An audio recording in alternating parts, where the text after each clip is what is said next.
Ao lembrar os 45 anos da invasão do campus da PUC São Paulo, que é a Pontifícia Universidade Católica, por forças policiais da ditadura, ato realizado na quinta-feira enfatizou as ameaças atuais à democracia representadas pelo atual presidente. Por isso, no encerramento do ato, foi decretada vigília permanente, não apenas até as eleições, mas até a posse de todos os eleitos e eleitas no início do ano que vem. Para falar com a gente sobre o ato no Tuca e sua importância, nós conversamos agora com José Arbex, que é professor de jornalismo da PUC São Paulo. Olá, professor José Arbex, tudo bem? Prazer falar com o senhor, seja bem-vindo. O prazer é meu, muito obrigado pelo convite, muita honra. Professor, este ato na quinta-feira no Tuca, no Teatro da PUC, um ato muito importante e simbólico e que teve a participação de vários setores da sociedade. Eu queria que o senhor trouxesse para a gente, né, esse momento tão delicado que o país vem vivendo, né, de violência, de ataques à democracia, com esse comparativo de 45 anos atrás, da invasão do teatro, nesse momento tão simbólico, que vem tudo se confluindo agora nesse atual momento. Fala para a gente, professor, deste ato e sua importância. A gente, lá na PUC, nós todos os anos praticamente, a gente lembra o que houve no 22 de setembro de 77. Foi quando então o coronel Erasmo Dias cercou a rua Monte Alegre, onde fica a PUC, com blindados, e entrou com seus soldados, mais de 1.000 soldados armados com bombas, cacetetes, espancando todo mundo, gritando, uma postura extremamente autoritária. E a gente mantém viva essa memória porque é aquela coisa, né? Lembrar e resistir. Só que esse ano tem um aspecto mais grave ainda, né? Que hoje não se trata mais de uma memória apenas.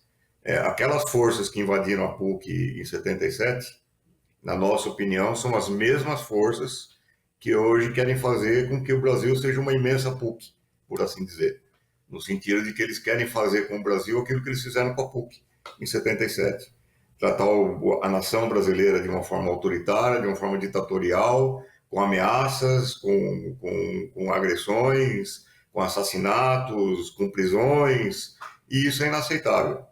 Então, a gente fez esse ato não apenas para rememorar o que aconteceu há 45 anos, mas também para dizer que nós não vamos aceitar esse tipo de postura, nós não vamos aceitar golpe, nós não vamos aceitar fraude das eleições, e nós, junto com a sociedade trabalhadora, a sociedade de explorados, de oprimidos, de marginalizados, nós não vamos aceitar esse tipo de postura por parte de ninguém. Então, nós vamos manter, a PUC se declarou em estado de vigília permanente até a posse dos eleitos, e aqui vai um alerta, né? Porque mesmo que o Lula ganhe, o que parece que vai acontecer, é... é o que a gente espera e o que a gente torce para acontecer, né? Nada garante que a posse seja automática. Ou seja, a sociedade brasileira tem que se manter numa postura de vigilância, de alerta, e nós fizemos aí uma declaração endereçada a todas as entidades, a todos os movimentos sociais, entidades sindicais, organizações de sociedade civil e etc., para manter o alerta, vamos ficar espertos, vamos fazer uma rede entre nós, uma espécie de rede da legalidade, como o Brizola fez no passado, para garantir que a sociedade vai estar atenta e pronta para se mobilizar ao menor sinal de ameaça. Eu acho que essa foi a importância simbólica que esse ato teve. Lá estavam presentes o MST, o companheiro João Pedro Stedley, o Grupo Prerrogativas, o Grupo Washington Office, enfim, tinha uma parcela significativa da sociedade civil presente, e nós achamos que isso é extremamente importante. Inclusive, é muito bom que foi formado um pool democrático de blogs e redes progressistas, porque o fluxo de informação vai ser uma coisa cada vez mais vital nos próximos dias e semanas. Doutor, essa ação da PUC corrobora com ações de várias outras universidades que tomaram a mesma postura pelo Estado Democrático de Direito no último período.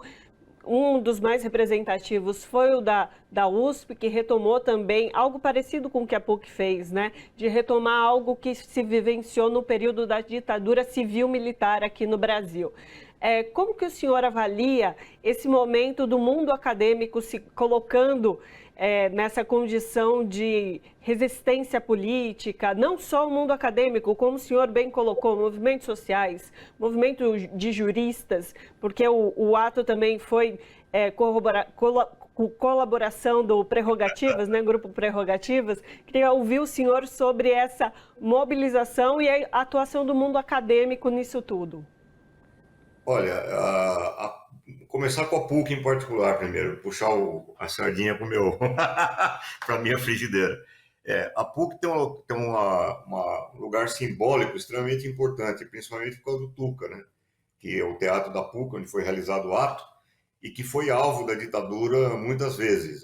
Inclusive, não por acaso, no ano passado, nesse mesmo Tuca, nós fizemos o julgamento simbólico do governo Bolsonaro, que foi condenado por prática de genocídio. No caso, o Tribunal Simbólico ele foi presidido pela juíza Kenarik Bujakian, é uma outra grande companheira nossa, e que também ontem estava presente no ato. Quer dizer, em termos de espaço simbólico, a PUC ela reafirma e mantém a sua tradição como uma espécie de local de resistência à ditadura e aos governos autoritários. No sentido mais geral, eu acho que é muito fácil comprovar que um dos setores mais atingidos pelo governo Bolsonaro foi o setor universitário. Quer dizer, foi a área da ciência, do conhecimento, da pesquisa, enfim, tudo aquilo que exige um ambiente democrático, um ambiente de discussão, um ambiente de interlocução ampla, aberta, transparente. Tudo isso foi vilmente atacado por esse governo. E, claro, todos os outros segmentos do ensino também. Então, a universidade hoje, ela assume a defesa da democracia, quer dizer, um amplo setor universitário, eu diria a imensa maioria do setor universitário, assume a defesa da democracia como a defesa de sua própria sobrevivência. Quer dizer, o que está claro é que mais 4 anos do governo Bolsonaro, Deus nos livre dessa... Não quero nem pensar nisso.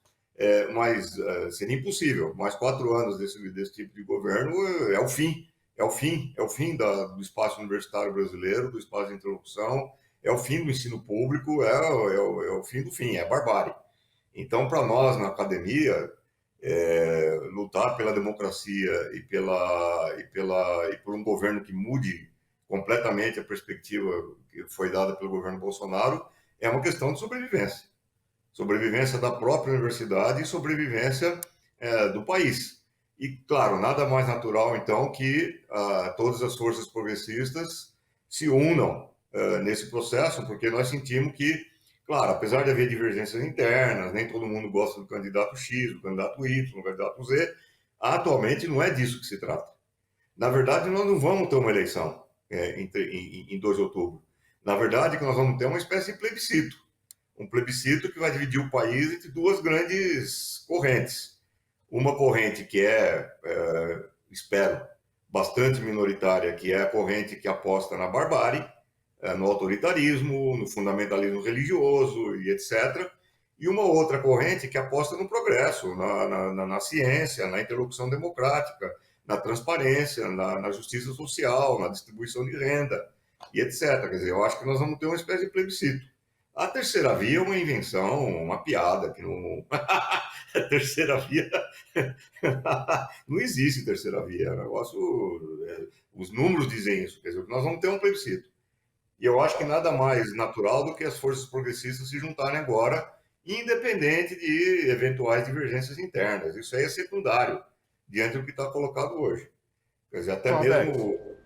Oi. Desculpa interrompê-lo, nosso tempo já está se esgotando, mas eu quero lhe fazer uma pergunta, porque além do comprometimento de quem esteve presente no ato dessas forças, dos vários setores da sociedade civil brasileira, também se colocar permanente na vigília das eleições do Estado Democrático de Direito, também foi lido um CAT, um manifesto internacional, um documento pelo professor James Green.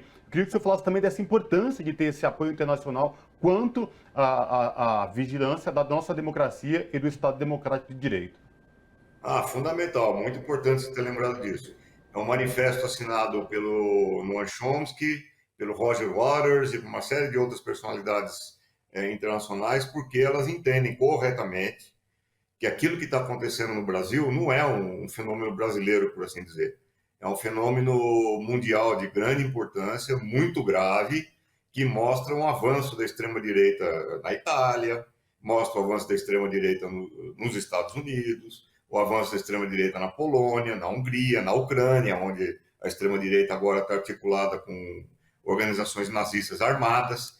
Quer dizer, nós estamos lidando com um fenômeno mundial. E o Brasil tem um lugar no mundo, um lugar não apenas simbólico, mas também um lugar econômico, um lugar político, um lugar cultural no Concerto das Nações, que é um lugar extremamente importante. Quer dizer, aquilo que acontece no Brasil vai ter repercussões internacionais.